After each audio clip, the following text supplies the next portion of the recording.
ప్రకటన 3వ అధ్యాయం.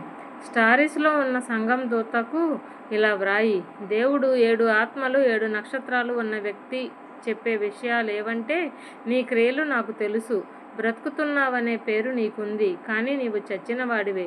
మేలుకో, నీ క్రియలు దేవుని దృష్టిలో సంపూర్ణమై ఉన్నట్టు నాకు కనపడలేదు, కనుక మిగిలిన వాటిని దృఢపరుచుకో, అవి చావనై ఉన్నాయి.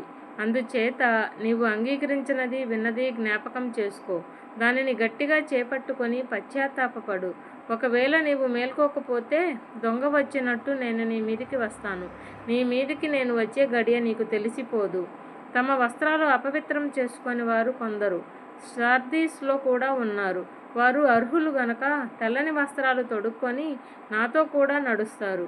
జయించే వ్యక్తికి తెల్లని వస్త్రాలు తొడగడం జరుగుతుంది. అంతేకాదు, జీవగ్రంథంలో నుంచి ఆ వ్యక్తి పేరు నేనెంత మాత్రము తుడుపు పెట్టను, కానీ నా తండ్రి సమక్షంలో, ఆయన దూతల సమక్షంలో ఆ వ్యక్తి పేరు ఒప్పుకుంటాను.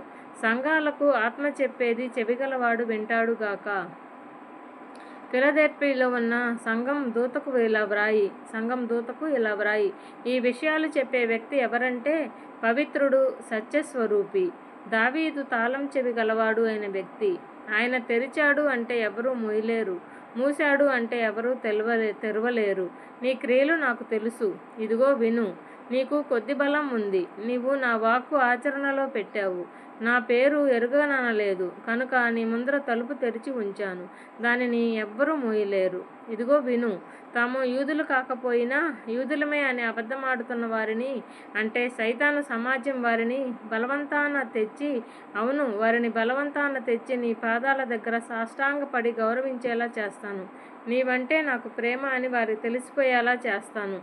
నా ఓర్పును గురించి నా వాక్కు ఆచరణలో పెట్టావు గనుక, పరీక్ష గడియ నుంచి భూమి మీద నివసించే వారిని పరీక్షించడానికి లోకమంతటి మీదకి రానే ఉన్న ఆ గడియ నుంచి నేను కాపాడుతాను.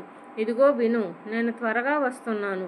నీ కిరీటం ఎవ్వరూ తీసుకోకుండా నీకున్న దానిని గట్టిగా చేపట్టుకొని ఉండు.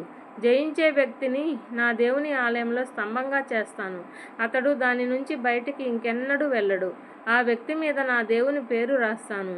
పరలోకం నుంచి నా దేవుని దగ్గర నుంచి దిగివచ్చే కొత్త జెరూసలం అనే నా దేవుని నగరం పేరు రాస్తాను. నా కొత్త పేరు కూడా ఆ వ్యక్తి మీద రాస్తాను. సంఘాలకు ఆత్మ చెప్పేది చెవిగలవాడు వింటాడుగాక. లవోదికయ వారి సంఘదూతకు ఇలా వ్రాయి, ఆమేన్. నమ్మకమైన సత్యసాక్షి, దేవుని సృష్టికి మూలమైన ఉన్న వ్యక్తి చెప్పే విషయాలేమంటే, నీ క్రియలు నాకు తెలుసు. నీవు చల్లగా లేవు, వేడిగా లేవు. నీవు చల్లగా గానీ వేడిగా గానీ ఉండాలని నా కోరిక. నీవు చల్లగా గానీ వేడిగా గానీ ఉండకుండా నులివెచ్చగా ఉన్నావు, కనుక నా నోటి నుంచి నిన్ను ఉమ్మివేస్తాను. నీవంటావు, నేను ధనవంతుణ్ణి, నాకు చాలా ఆస్తిపాస్తులు కలిగాయి, నాకు కొదువ అంటూ ఏమీ లేదు. నీవే దిక్కుమాలిన వాడివి, దురవస్థలో మునిగిన వాడివి, దరిద్రుడివి, గుడ్డివాడివి, దిగంబరంగా ఉన్నావు, కానీ ఇదంతా నీకు తెలియదు. అందుచేత నేను నీకు చెప్పే సలహా ఏమంటే, నీవు ధనవంతుడివయ్యేలా నిప్పులో పుటం వేసిన బంగారం నా దగ్గర కొనుక్కో.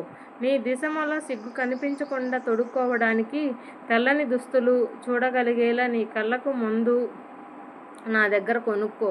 నేను ప్రేమించే వారిని అందరినీ మందలించి శిక్షిస్తాను, కనుక ఆసక్తి కలిగి పశ్చాత్తాపపడు. ఇదిగో, నేను తలుపు దగ్గర నిలుచుండి తట్టుతూ ఉన్నాను. ఎవరైనా సరే నా స్వరం విని తలుపు తీస్తే నేను లోపలికి వస్తాను. ఆ వ్యక్తితో నాతో ఆ వ్యక్తి భోజనం చేస్తాం. నేను జయించి నా తండ్రితో కూడా ఆయన సింహాసనం మీద కూర్చొని ఉన్నట్టే, జయించే వ్యక్తిని నాతో కూడా నా సింహాసనం మీద కూర్చొనిస్తాను. సంఘాలకు ఆత్మ చెప్పేది చెవిగలవాడు వింటాడుగాక.